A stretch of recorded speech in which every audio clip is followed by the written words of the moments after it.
मैं कभी stand up चालू ही नहीं करता अगर वो इंसिडेंट नहीं होता। बट अगर आप किसी हार्ड वर्किंग इंसान को जो अपने लाइफ के लिए लड़ रहे हैं, आप उसको लूजर बोल दिए मुंह पे, भाई ये तो I have no memory of anything that happened after that.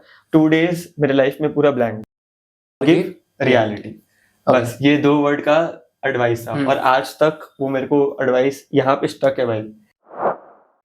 Hey, what's up, buddies? This is me, Ankit Somani, from your platform Set Store by Podcast. Welcome you all to एक बहुत ही power packed और धमाकेदार episode. अब इस episode को मैं धमाकेदार और पावर पैक्ड इसलिए कह रहा हूँ क्योंकि इस एपिसोड में जो हम लोग के साथ पर्सनालिटी जुड़ने वाली है, जो गेस्ट हम लोग के साथ जुड़ने वाले हैं, वो अपने आप में एक बहुत ही पावर पैक्ड यंग अचीवर और बहुत ही मस्त मिजाज के इंसान है। अब वो गेस्ट कौन है आप जल्दी सुनने वाले मेरे से, बट उससे पहले अपने अगर बात करें, ये video approx 1 hour 30 minutes long है। इस वीडियो का लॉन्ग होने का रीजन यही है क्योंकि जब आप अपने गेस्ट से बातचीत करते हो, आप इस फ्लो में घुस जाते हो या बातचीत इतनी प्रोडक्टिव और मोटिवेशनल होती है कि आपको टाइम का पता ही नहीं चलता। एंड दैट्स द रीजन कि ये वीडियो इतनी लॉन्ग है। एंड लॉन्ग होने के साथ साथ आई एम प्रीटी श्योर कि इस वीडियो के एंड तक आप बहुत कुछ सीख के जाने वाले हैं, अपने आप को मोटिवेट करके जाने वाले हैं। क्योंकि इस वीडियो के अंदर हम लोग ने बातचीत की है कि अगर जब कोई व्यक्ति अपने कंफर्ट जोन को लीव करता है तो वो क्या हाइट्स अचीव कर सकता है। जब दुनिया एक इंसान को लूजर कहती है तो वो इंसान दुनिया को रॉन्ग प्रूफ करने के लिए किस कदर तक जा सकता है। एंड इसके साथ साथ बहुत ही पावर पैक्ड और बहुत ही you can say action packed in mindset, वो सब के बारे में बातचीत की हम लोग ने। पर उससे पहले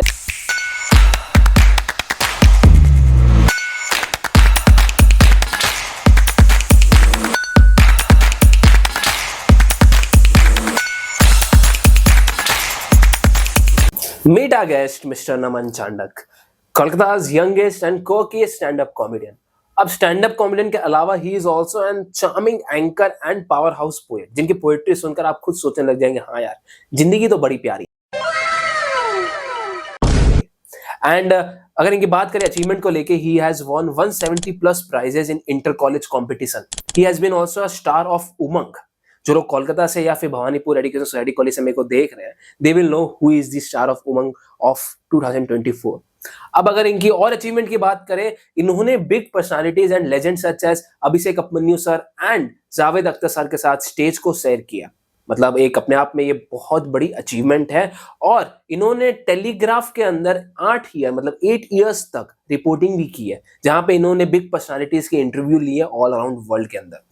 मतलब इस कदर का एक्सपीरियंस और इस कदर का अचीवमेंट्स अपने आप में बहुत ही बड़ी बात है और इनसे आई होप कि हम लोग बहुत कुछ सीख के जाने वाले हैं। इनफैक्ट मैं तो सीख चुका हूँ एंड आई होप कि आप लोग भी सीख के जाने वाले हैं। खुद नहीं हंस पाए वो लोगों को हंसा रहे हैं। डेफिनेटली भाई, वेरी वेरी वेल सेड। जो खुद नहीं हंसते हैं ना, वो हमेशा दूसरों को हंसाते हैं। Apart from that, he is also a founder of mic drop community, Kolkata's biggest word stage, and he has been also featured in Telegraph and T2 for various times for his incredible journey.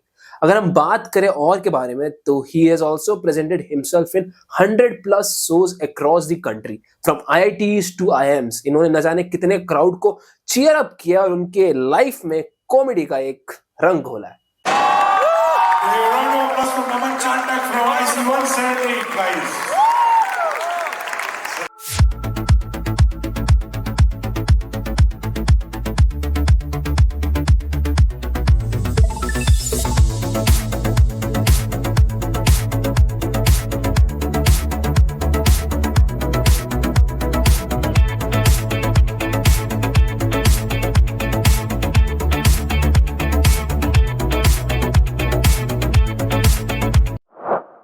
एक लेखक लिखना छोड़ सकता है पर लिखना लेखक को नहीं छोड़ सकता। वाह, great, such a great line. आपने इतने अर्ली एज में टेलीग्राफ में जर्नलिज्म और रिपोर्टिंग चालू कर दी थी and you have interviewed such a great personalities like Gaur Gopal Das से लेके विकास खन्ना तक। तो आपने उस इंटरव्यू में एट अ अर्ली एज क्या सीखा और वो experience as a current date आपको कैसे सेव कर रहा है और हेल्प कर रहा है कि नहीं कर रहा है? भाई definitely if when you meet these personalities it will definitely help you throughout your life. ठीक है, जैसे कि not only गौर गोपाल दास जी या फिर Vikas Khanna sir, I've met so many other people as well who are not so well known but who are great intellectual people. जैसे I met this RJ who gave me an advice called forgive reality. Okay, 2 word की advice है, सिर्फ 2 word की, forgive reality. उन्होंने मुझे बोला कि नमन ये 2 वर्ड की, मैंने उनसे पूछा sir what is your advice to the readers, तो उन्होंने बोला I'm just giving a 2-word advice. You will not understand it. None of the readers will understand it right now. Everybody will understand it once you have passed out of school or once you have become that mature in age. But Okay. this will be the only thing that will guide you through life. उन्होंने बोला था forgive reality. Okay. Forgive reality. बस ये 2 word का advice था और आज तक वो मेरे को एडवाइस यहाँ पे स्टक है भाई. ठीक है. मैं कसम से बता रहा हूँ, मैं जिन आरजे ने मुझे ये बात बताया था, मुझे उनका सरनेम नहीं पता है. अच्छा. मैं भूल गया उनका सरनेम. इतना अर्ली एज में था? नहीं ऐसा बात नहीं है, मतलब मेमोरी लॉस थोड़ी है भाई. अच्छा. बट हाँ, मतलब मैं उनका सरनेम भूल गया. मतलब होता है ना कि उन्होंने 14 साल के उम्र में मुझे कुछ चीज कही थी, बट आप ये चीज सोचो कितनी स्ट्रॉन्ग बात कही थी कि मुझे आज 21 साल की उम्र में भी ये चीज याद है. मुझे उनका सरनेम याद नहीं है, पर ये चीज याद है. तो ऑब्वियस सा बात है, गौर गोपाल दास जी से जब मैं मिला, जब उनका इंटरव्यू लिया था, वो आधा पौन घंटा आईटीसी में हम लोग बैठे हुए थे. It was amazing. Those 30-45 minutes, he taught me so many things off camera, off the record, and he gave me so many advices off the record. I asked him a personal advice that I cannot understand what to do in life. Right? I want to do commerce, but I also want to do reporting. So what should I do? Then he gave me one simple advice. Okay. But very very very very simple advice. कि जब सामने 2 option है, when you have 2 options in front of you, choose any one of the options. Okay. Choose any one of the options. You have to take a choice. ठीक है. For example, you took commerce and it is the wrong option. अच्छा. Right? तो क्या होगा? Lesson मिल जाएगा. Okay. For example, you took commerce, which is the right option. क्या होगा? Right रास्ते में चलने लग जाओगे. You have nothing to lose. Wow. You have nothing to lose. Great. तो ये एडवाइस ऑफ द कैमरा मिला मेरे को कि you have nothing to lose, और ये भी मेरे दिमाग में स्टक है कि मैं कोई भी काम कर रहा हूँ आज, you have nothing to lose. I have nothing to lose. जो करना है, जो लेना है मालिक ले लो भाई, ले लो. Forgive reality. हाँ, जो लेना है मेरे से ले लो. Nothing to lose. तो ऑब्वियस बात है, जो मैं रिपोर्टर बना, from the age of I think 11-12, from class 6, I've been a reporter at the Telegraph. And I've interviewed so many people, so many event coverages. I've traveled to so many places. और मैं youngest reporter था telegraph में.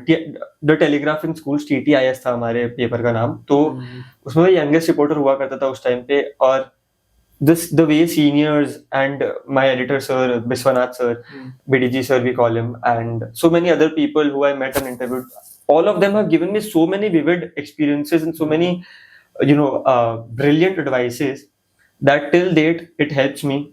आज भी मैं stand up comedy कर रहा हूँ, मैं इतना बढ़िया से तेरे से भी कम्युनिकेट कर पा रहा हूँ. मैं स्टैंड अप करते टाइम स्टेज पे भी इतने बढ़िया से कम्युनिकेट कर पा रहा हूँ. ये सबका रीजन कहीं ना कहीं वो तो है ही कि 100%. उन्होंने मुझे पब्लिक स्पीकिंग सिखाया. उन्होंने मुझे 1000 लोगों के सामने क्वेश्चंस, ठीक है, कितना करेजफुली, कितना करेज के साथ पूछना चाहिए, कितना ग्रेसफुली पूछना चाहिए. ठीक है, तुम किसी से क्वेश्चन पूछ रहे हो, आज तुम मेरे से कुछ क्वेश्चन पूछ रहे हो, which is meant as a personal, जो एक बहुत पर्सनल क्वेश्चन है, but the way you ask it वो मैटर करता है. राइट? तो उन्होंने सब कुछ सिखाया, the art of speaking, the art of communication, the art of eye contact, everything, the art of body language, the art of writing. I was very fond of writing, and that is how I joined the Telegraph in schools. They liked one of my articles and they took me in. Oh. And then my art of writing also bloomed. So I think everybody, जैसे reporter से stand up comedian बनना है, पूरा different चीज हो गया. आजकल तो रिपोर्टर स्टैंड अप कॉमेडियन के बारे में बात करते हैं. ठीक है, जो भी है, बट ये फील्ड डेफिनेटली दूसरे से कनेक्टेड है. That has shaped me to where I am today. और ये बाकी लोगों को भी एडवाइस है कि आज आपको लग रहा है कि ये चीज कर रहा हूँ मैं, ये चीज का क्या मतलब है यार, 2-3 साल बाद मुझे ये चीज नहीं करना, भाई कर लो. ठीक है, जो वो करने के बाद तुम्हें समझ आएगा कि उसका मतलब वो करने का फायदा क्या हुआ तुम्हें. वही ना, दो ऑप्शन है, एक ऑप्शन लोगे, लेसन मिल जाएगा. कर लो. सही हुआ. तो दिमाग में कभी मैं तो मेरे सामने कभी भी एमसीक्यू आता है, कोई भी चॉइस, मतलब एक्सेप्ट फॉर एग्जाम्स, ठीक है, कभी भी मेरे सामने कोई ऐसा चॉइस वाला चीज आता है, कोई सिचुएशन आता है जिसमें मेरे सामने ऐसा सिचुएशन है जिसमें मेरे पास 2-3 चॉइसेस है, भाई मैं तो सीधा जो पहला मेरे को दिख रहा है मैं ले लेता हूँ. गट फीलिंग जो कह रही है ले लो. हाँ, मतलब मैं गट फीलिंग के लिए भी वेट नहीं करता. मैं जो कर रहा, जो सामने सबसे इजी दिख रहा है कर लो. ठीक है, गलत होगा कोई बात नहीं, सीख लेंगे. सही होगा कोई बात नहीं, सही है. वाह नमन. सो नमन, जैसे कि आपने अभी कहा था कि एट अर्ली एज आप राइटिंग और पोइट्री करना चालू कर दिए थे, तो इसके पीछे का इंस्पिरेशन था क्या? एंड आपने ये भी मेंशन किया था कि एट एज ऑफ 18 आपका ब्रेकअप भी हो गया था, तो वो उस पोएट्री को एनहांस किया था आपके अंदर वाले पोएट्री को? अरे भाई हाँ, भाई आई थिंक ब्रेकअप तो हर एक चीज में एनहांस करता है इंसान को, ऑफ कोर्स। ठीक है, हाँ। आंखें खोल देता है भाई पूरा, ठीक है। और जहाँ पोएट्री का बात है, I am doing poetry since the age of 8, और मैंने ऐसे ही चालू कर दिया था। और आपको सुनने में हंसी आएगा यार कि मतलब फर्स्ट मेरा जो पोएट्री था ना, उसका टॉपिक क्या हो सकता है? क्या? गेस कर, मैं 8 साल का था, मेरा फर्स्ट पोएट्री का टॉपिक क्या हो सकता है? 8 साल की उम्र में गेस कर, गेस कर। क्या हो सकता है? कोई 4 ऑप्शन दो। भाई ऑप्शन ही नहीं दे पाऊंगा मैं, अच्छा। क्योंकि तुम फिर गेस कर लोगे। मेरे हाँ। 8 साल की उम्र में हाँ। क्लास 4-5 में था, मेरा पहला पोएट्री था, और उस पोएट्री का नाम था बेड। बेड। मतलब हाँ। अरे मतलब वैसे हाँ, मतलब हाँ। ठीक है, हाँ। क्योंकि सुबह सुबह स्कूल होता था और मुझे हाँ। स्कूल जाने का मन नहीं करता था, और टीचर ने एक दिन ऐसे लिटरेचर क्लास में बोला कि राइट अबाउट द थिंग और a person that you love the most. अच्छा। तो लोग माँ बाप के ऊपर पोएट्री लिख रहे हैं, मेरी मम्मी महान, मेरे पापा महान, हाँ। मैं अपने पलंग के ऊपर पोएम लिख के गया था बेड, हाँ। और मैं बेड को एक बढ़िया सा पोएम लिखा था भाई, हाँ। 10 लाइन की, हाँ। ठीक है, कि I love you bed for ever, हाँ। ये हाँ। I want to stay on the bed for पूरा एवर। फैंटेसी कर रहे थे उसी के साथ। हाँ। वहां से मैंने पोएट्री करना चालू किया बेड वाला पोएम लिखने के बाद। हाँ। और उसके बाद उसके बाद मैं पोएट्री वगैरह करता था, एंड पोएट्री वाज द, मैं अपनी गर्लफ्रेंड के लिए भी काफी पोएट्री लिखता था। फिर 18 साल की उम्र में ब्रेकअप हो गया, और बहुत बहुत सुंदर सुंदर पोएट्री लिख दी भाई उसके बाद, तो बहुत ही दिल क्रेजी से पूरा रात को 3 बजे। नहीं, वो रात को 3 बजे तो इनकॉग्निटो चलता है। रात को 3 बजे तो भाई, रात को 3 बजे नहीं, बट कभी भी यार, मतलब पोएट्री ऐसा चीज है जैसे कि, बट हाँ, इंग्लिश में मैंने पोएट्री लिखना बंद कर दिया। मैं पहले इंग्लिश में लिखता था मैक्सिमम, अब मैं सिर्फ हिंदी, उर्दू और थोड़ा बहुत उर्दू में लिखता हूँ। इंग्लिश में तो पूरा ही बंद कर दिया। मेरा इंग्लिश का जो आखिरी पोएम था, उसका नाम है dangerous man. Dangerous man. A dangerous man. A dangerous man, okay. And it is the most powerful poem of my life. और मतलब अगर मैं आपको अभी सुनाऊंगा तो आपके आंख से आंसू आ जाएगा। आंसू आ जाएंगे पक्का। कितनी लंबी है? लंबी तो है काफी, ठीक है। कुछ इंपॉर्टेंट लाइन आपके उस पोएम से कुछ कहना चाहें तो आप? एक तो ही लाइन है जो 2 बार रिपीट होता है। There used to be a man who once held a knife. There used to be a man who once held a knife, and the same hands have now taken a pen to write. There used to be a man who once, तो basically ये poem जो है ये suicide survivor के ऊपर है, जो मेरी खुद की स्टोरी है, जैसे आपने बताया। और मैंने ये पोएम लिखा था तेरा हॉस्पिटल के बेड में बैठ के, ठीक है। तो हमें एक बुक दिया गया था, ठीक है, तो उसमें अपने थॉट्स लिखने थे, ठीक है, क्योंकि मैं तो मतलब सुसाइड किया था ना, तो मतलब मेंटल हेल्थ लोगों को मेरा जानना था, तो मैंने ये पोएम लिख दिया था, ठीक है।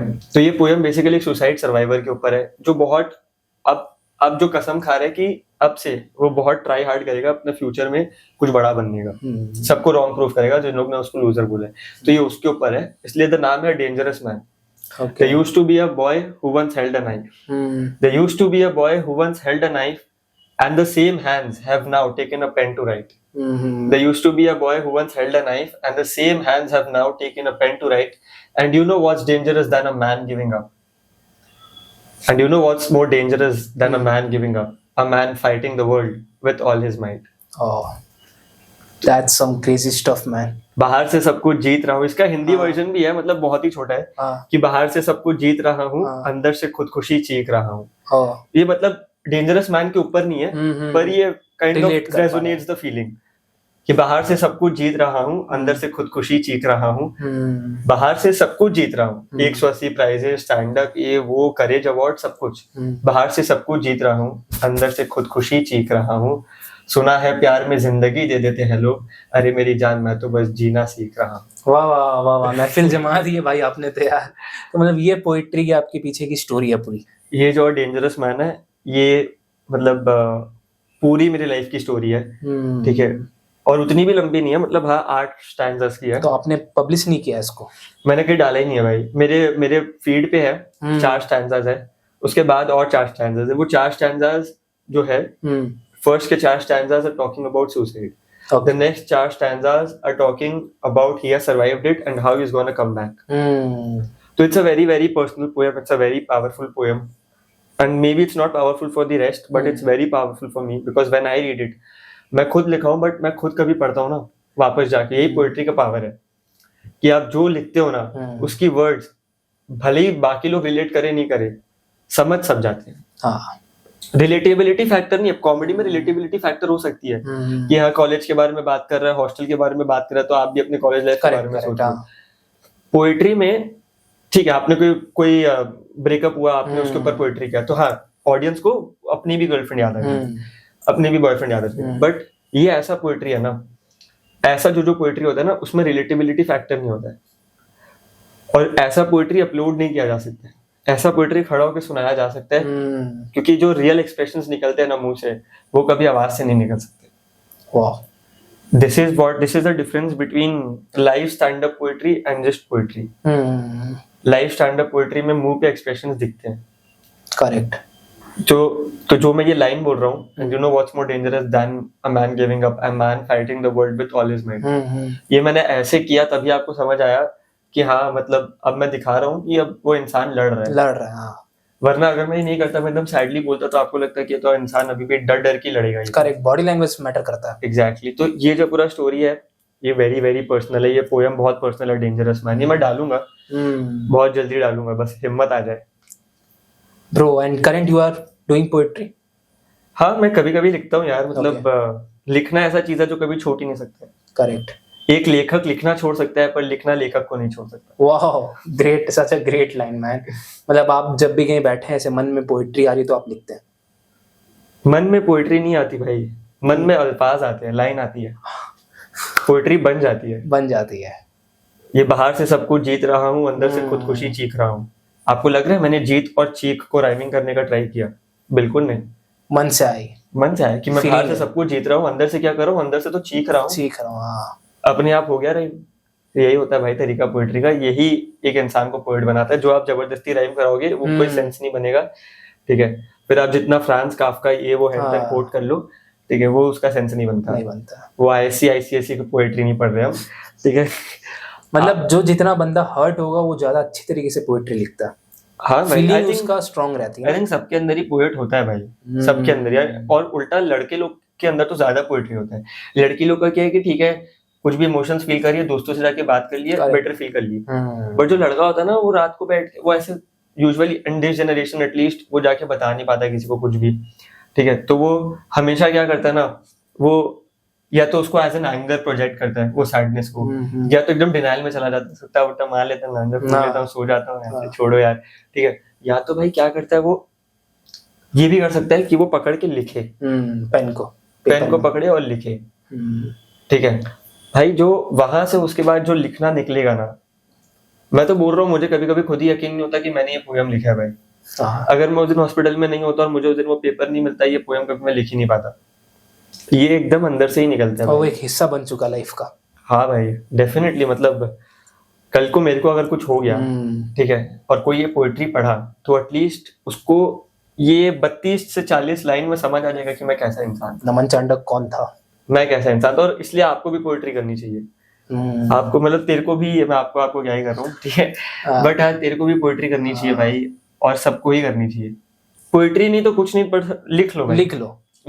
आईफोन में नोट्स है, करेक्ट, हाँ ठीक है भाई, उसमें आप लिख रहे हो, उसमें आप चारों, मेरे को पता है नोट्स में क्या चलता है आजकल, ठीक है। नोट्स में सब लिखते हैं कि यार मेरे को ये फील हो रहा है, करेक्ट, तो लिख ही लो ना यार, मतलब लिख लो तुम। उसकी नोट्स में लोग क्या करते हैं, ग्रोसरी का सामान लिखते हैं, things two by, places I will go, ये वो है। अरे भाई इससे अच्छा तुम जो मन में चल रही है उसको लिखो यार। बहुत मतलब कुछ बस लिखो। बोल नहीं पा रहे हो तो लिखो, सबसे पहले तो बोलो। कोई फ्रेंड मिले तो बोल दो, मन की बात कहनी जरूरी है। बहुत नहीं कह पा रहे तो लिख दो, कम से कम रिलेट कर पाओगे। बहुत जरूरी है भाई, मन की बात तो बहुत जरूरी है। ये सच है, ये बात तो पीएम भी समझते हैं। क्या बोल रहा था मैं, कि नेचर में जब हम लोग बैठते हैं तो ये सच है कि पोएट्री बहुत मन से निकलती है, नेचर को देख के, वहाँ के सुकून को देख के। मैंने आज तक कभी नेचर को देख के पोएट्री नहीं किया है। मेरे को आज तक कभी सूरज और ये ट्रीज हवाएं सब कभी रोमांटिक लगा ही नहीं, ना इसका कभी सेंस लगा मेरे को। मेरे को हमेशा ये सब पोल्यूशन ही लगते थे, ठीक है। हमेशा लगता था कि भाई सूरज है तो भाई चश्मा पहन के जाना पड़ेगा, सनस्क्रीन लगा के जाना पड़ेगा, काला हो जाऊंगा। बट मैं हमेशा रेजोनेट किया हूँ चांद के साथ। I am the kind of guy जिसके रूम में आप 2 बजे दोपहर के 2 बजे रूम में घुसोगे तो रूम में अंधेरा है, रात को 8 बजे घुसोगे रूम में अंधेरा है। मेरे रूम में है ट्यूबलाइट, लाइट है, बट मैं कभी जलाता नहीं। जब सिर्फ कुछ पढ़ना होता है, कुछ लिखना होता है, तब जला लेता हूँ, अदरवाइज मैं हमेशा अंधेरे में रहता हूँ। और नॉट इन अंधेरे में रहता हूँ, not in real life, but obviously in that way कि I like to stay in the dark, I like to stay at look at the moon, I like to see at the night sky, जब वो शांति होती है भाई, सिर्फ कि हाँ भाई आप हो, चांद है, कुछ तारे हैं, वो भी कभी कभी दिखते हैं आज के पोल्यूशन के टाइम पे, ठीक है। तो बस मेरे को वो बहुत अच्छा लगा। I feel that is the truest form of nature. क्योंकि यार आजकल आप कहाँ ही देख पाओगे, मतलब कौन सा ऐसा पेड़ है जिसके बगल में कोई गाड़ी फै नहीं कर रहा है भाई, कौन सा ऐसा सूरज है जिसको आप डायरेक्टली देख सकते हो। डेप्थ है इस बात में। तो पोएट्री वो सबका अलग अलग होता है। मेरे लिए आई फील चांद इज वेरी रिलेटेबल भाई। That's it, man. Then I overdosed. Okay. On sleeping pills, I think. On sleeping pills. Oh. I overdosed. मतलब 40 sleeping pill मैंने एक बार में खा ली। तो नमन, जो लोग आपको जानते हैं या जो नहीं जानते, जो पहली बार आए आपके पेज पे, इंस्टा पेज पे, कहीं पर भी, उनको सबसे बड़ी चीज हाईलाइटेड में यही दिखती है, टेलीग्राफ का एक बहुत ही फेमस कोट आपके लिए, battle depression turns stand up comedian, और आपको करेज अवार्ड भी मिला है टेलीग्राफ की तरफ से। तो ये सब के पीछे का स्टोरी क्या है?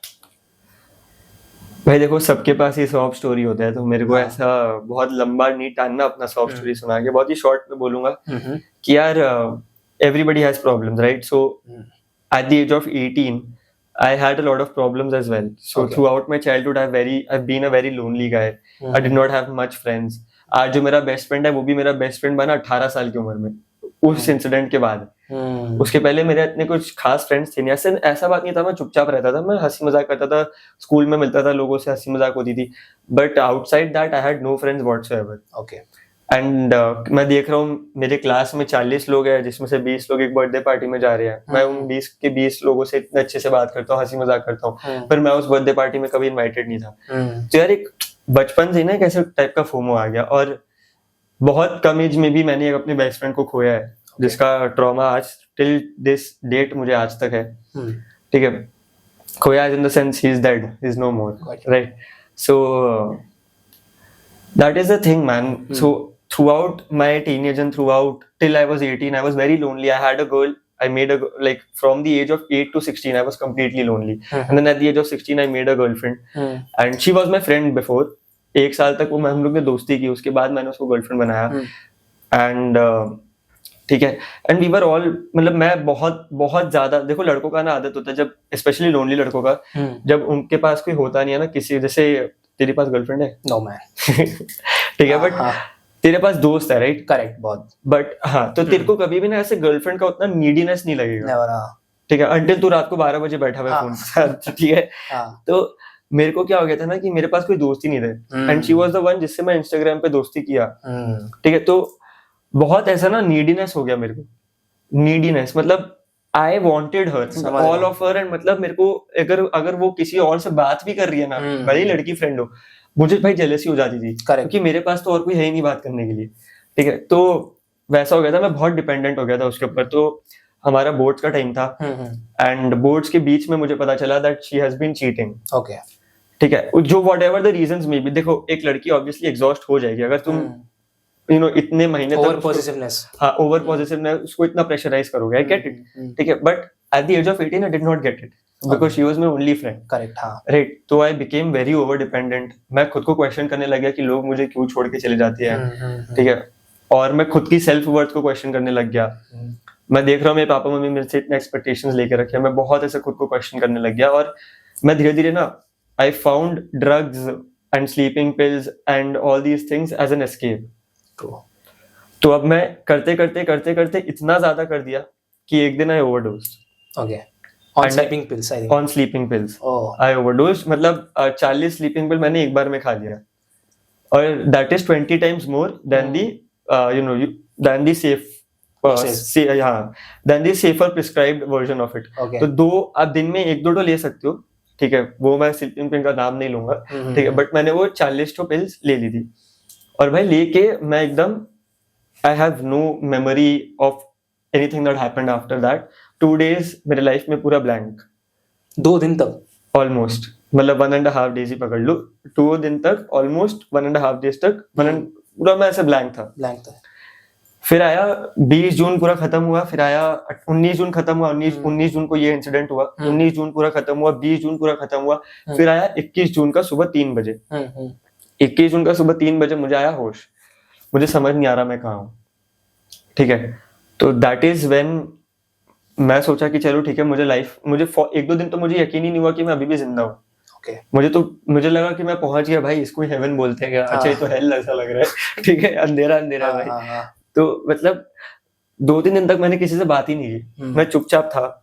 सारे रिश्तेदार मिलने आए, जो उस समय मेरा एक फ्रेंड था, ठीक है, तो मतलब वो मेरा क्लोज फ्रेंड नहीं था, मैं उससे जस्ट 1-2 महीने पहले ही मिला था, स्कूल का ही फ्रेंड था। अब वो मेरा बेस्ट फ्रेंड है, तो वो मेरे से रेगुलरली मिलने आता था 1-2 दिन तक। तो भाई उस मोमेंट पे ऐसा लगा ना, सब मुझे लूजर बुलाने लग गए, सब बोलने लगे कि भाई ये तो गया गुजरा आदमी है, तो मर जाएगा भाई, तो लूजर है, ये है वो है। तो भाई जो लूजर एक वर्ड है ना, इंसान को आप कुछ भी बोलो, इंसान को आप 1000 गालियां दे दो, इंसान को फर्क नहीं पड़ेगा, मेरे जैसे इंसान को एटलीस्ट। बट अगर आप किसी हार्ड वर्किंग इंसान को, जो अपने लाइफ के लिए लड़ रहे हैं, आप उसको लूजर बोल दिए मुंह पे, भाई ये तो मतलब बहुत ही ज्यादा दिल पे लग गया मेरे। तो ईगो हट हो गया। ईगो था ही नहीं भाई मेरे अंदर, मैं तो मरने जा रहा था भाई, ईगो कहाँ था मेरे अंदर? ये भी सही बात ठीक है भाई, लेकिन मैं बहुत कुछ था यार, पर मैं लूजर कभी नहीं था। और मुझे 2-3 लोगों ने, including that girl which who left me, she called me loser. So मतलब इतने लोगों ने मुझे at that point of time loser बुलाया ना, तो मेरे अंदर एक ऐसा आ गया कि नहीं भाई, अब तो प्रूफ करना है कि मैं लूजर नहीं हूँ, अब तो प्रूफ करना है।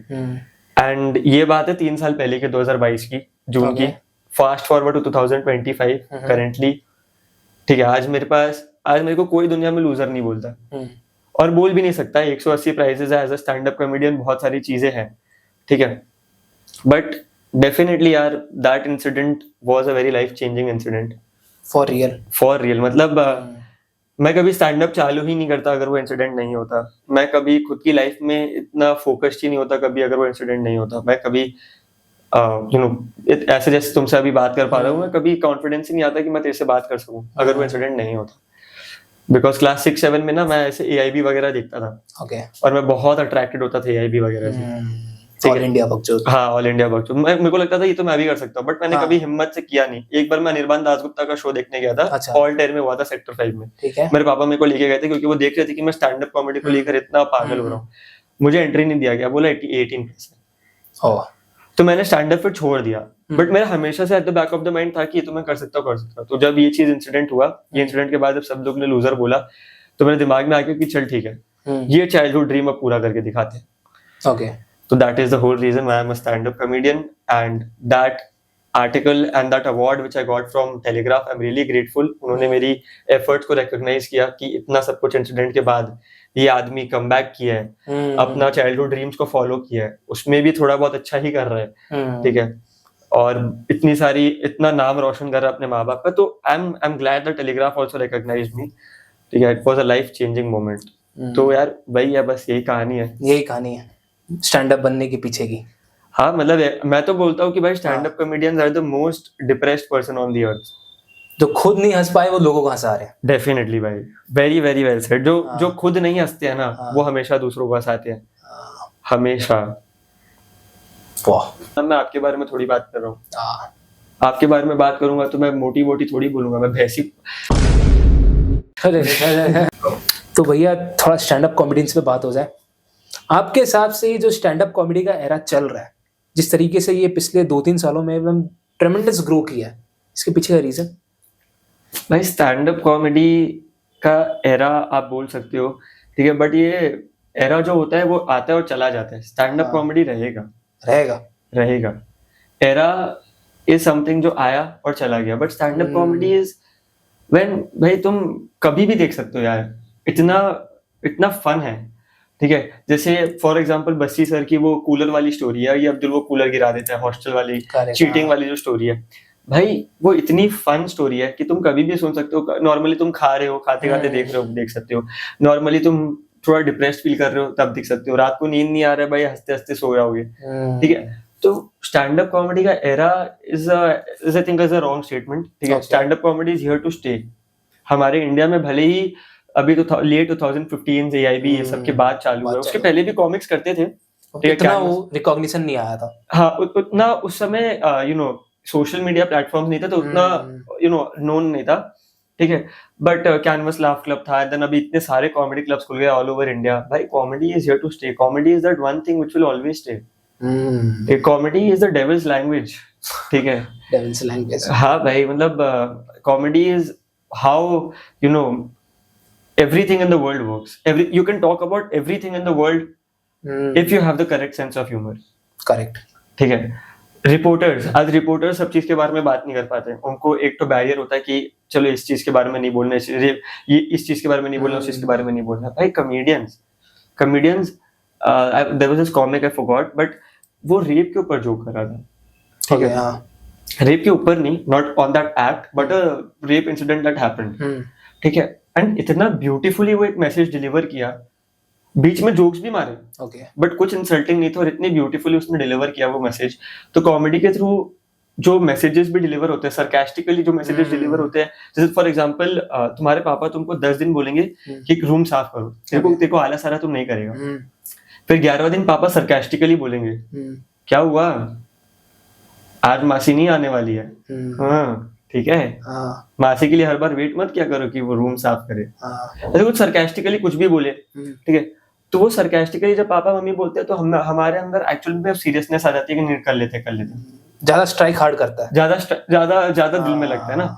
तो sarcasm is that language, भाई, sarcasm is that language which can make all the misunderstandings clear, which can make all the communication gaps clear, which can give you a message without offending you. Correct. ये offending बात बोला भैया आपने, उसमें एक और question मैं पूछना चाहूंगा। जब आप स्टैंड अप कॉमेडी करते हैं, क्या कॉमेडी डिलीवर करते हैं, एक माइन्यूट लाइन रहती है ऑफेंसिव होने से या कॉमेडियन होने से, तो उस लाइन को आप कैसे मेंटेन रखते हैं? कभी कभी पार हो ही जाती है वो माइन्यूट लाइन, तो पॉलिटिशियंस और ऑडियंस के लिए होती है, ठीक है, क्योंकि वही ऑफेंड होते हैं। आप देखोगे कि नॉर्मल कोई भी ऑडियंस ऑफेंड नहीं होता है। आप कोई भी नाम ले लो भाई, कोई भी कॉमिक का नाम ले लो, ठीक है, नॉर्मल जो ऑडियंस है वो कभी ऑफेंड नहीं हुआ है। जो नॉर्मल कॉमेडी के ऑडियंस है, जो ऑफेंड हुए हमेशा कोई पावरफुल पीपल थे, करेक्ट। वो ऑफेंड हो गए और उनको अच्छा नहीं लगा ये चीज, और भाई उन्होंने मतलब बंद करवा दिया। पब्लिसिटी स्टंट भी हो सकता है। हाँ, मतलब कॉमेडी तो भाई आराम से पब्लिसिटी स्टंट हो सकता है। और भाई मतलब देखो कोई थिन लाइन होता नहीं है, ठीक है, कोई थिन लाइन होता नहीं है। यहाँ पे रेप इंसिडेंट के बाद पॉलिटिशियंस लोग आके इतना हिम्मत है, एक स्टेट चला रहा है पॉलिटिशियन, ठीक है, चला रहा है / चला रही है, वी नेवर नो। वो एक रेप इंसिडेंट के बाद ये चीज बोल सकते हैं कि लड़की रात को क्यों घूम रही है, और लोग कुछ नहीं बोल पाते। ही और she is still the CM, right, but nobody can say anything, right. तो वहां पे जब एक पॉलिटिशियंस में कोई बैरियर नहीं है, ठीक है, जब तुम्हारे बाकी कोई भी चीजों में बैरियर नहीं है, ठीक है, तो कॉमेडी में हम ये बैरियर के बारे में क्यों बात करते हैं? Because we know that sarcasm is the language which जो दिल पे सबसे ज्यादा लगता है, करेक्ट। सरकाज़म सबसे ज्यादा लगता है दिल पे भाई, इसीलिए हम सरकाज़म में एक तो लाइन ड्रॉ करना चाहते हैं कि इस चीज में मजाक मत करो, इस चीज में मजाक मत करो। अरे भाई तुमको अगर वो जोक नहीं समझ आ रहा है तो मत सुनो, उठ के चले जाओ ना, कोई तुमको रोक के थोड़ी रखे। करेक्ट। यहाँ पे पॉलिटिशियन जैसे ये स्टेटमेंट देखते हैं तब तुम कुछ नहीं बोलते, यहाँ पे इतने बड़े बड़े लोग इतनी बड़ी बड़ी बातें कर रहे हैं, तुम तब आवाज उठाओ, हम तो मजाक कर रहे हैं भाई। सही बात है, हम लोग डिस्क्लेमर भी देते हैं बहुत लोग तो कि भाई मजाक है। आजकल यही तो चल रहा है भाई, आजकल मतलब मजाक को लोग सीरियसली ले रहे हैं भाई, और सीरियस बात तो मजाक बन के बैठी हुई है, उस पे मीम बन रहा है भाई। तो भैया आप जब स्टैंड अप कॉमेडियन करते हैं तो जो आप जिस तरीके से जोक्स लिखते हैं, उस जोक से आप ऑडियंस को कैसे कनेक्ट करते हैं खुद के थ्रू? वो एक आर्ट है, वो आर्ट के बारे में कुछ कहना चाहेंगे? Definitely it is an art भाई। अब मैं ब्लूटूथ थोड़ी हूँ कि मैं कनेक्ट कर रहा हूँ भाई, ठीक है, मैं तो भाई चुटकुले सुनाता हूँ, वो हंस देते हैं, कनेक्शन हो जाती है भाई, नॉर्मल, बस यही है। हाँ, इतना कोई हार्ड एंड फास्ट टूल नहीं है भाई। तुम genuinely I am my self on stage भाई, मैं तो एकदम एंजॉय करता हूँ। ओके। बहुत बार ऐसा भी हुआ है, बहुत बार नहीं, मतलब 1-2 बार 3-4 बार ऐसा हुआ है कि ऑडियंस सुन नहीं रही है। मैं कोई कॉर्पोरेट इवेंट में गया हूँ, कोई कॉर्पोरेट स्टैंड अप कर रहा हूँ, पीछे बार खुल गया, सारी जितनी भी ऑडियंस थी जो बैठी हुई थी वो सीधा बार के पास चली गई कि फ्री का दारू पियेंगे। ओके हाँ सारे लोग चले गए, कोई सुन नहीं रहा। तब क्या करोगे आप? तब आप उन लोगों को बैठाओगे कि नहीं दारू मत पियो, मेरी बातें सुनो। भाई मैं ये नहीं करता, मैं तो उल्टा जाता हूँ भाई, मैं तो बार काउंटर में जाके उनसे बात करना चालू करता हूँ। मैं खुद एक तो चीयर्स करता हूँ, चीयर्स। ठीक है तो भाई यही करना है भाई, एंजॉय करना है भाई, एंजॉय करना है बस। कोई ऑडियंस होती होगी जो आपसे बात नहीं करती या फिर आपको परेशान करने की कोशिश करती है, उनको इग्नोर करो। जो ओवर स्मार्ट ऑडियंस होती है भाई, वो आती है ये सोच के कि comedy is not an art form, हम भी कॉमेडी कर सकते हैं। हाँ उनको ये लगता है हम भी कॉमेडी कर सकते हैं भाई, तो वो आती है, वो कंपटीशन दिमाग में कंपटीशन बना के लाती है। ठीक है, और मैंने देखा यूजुअली कपल्स में ये होता है, क्योंकि लड़का लड़की आया, अब लड़की मेरे जोक्स पे बहुत हंस रही है। करेक्ट है। अब लड़का को बुरा लग रहा है कि भाई इतना क्यों हंस रही है। तो वो ओवर स्मार्ट बनता है मेरे साथ। अब देखो जब लड़का मेरे साथ ओवर स्मार्ट बनता है तो मैं कुछ कर भी नहीं पाता, क्योंकि जैसा भी लड़का हो मेरे से तो ज्यादा ही मोटा होगा ना। मेरे से तो ज्यादा ही हेल्दी होगा, तो मैं तो सीधा सॉरी बोल देता हूँ। हाँ पंगा लेना ही नहीं अपने, नहीं पंगा लेना ही नहीं है भाई। हाँ मतलब मैं तो सीधा सॉरी बोल देता हूँ। ठीक है, मैं तो बोल देता हूँ कि भाई क्या करोगे आप, मतलब कहाँ मारोगे, कुछ है भी नहीं भाई।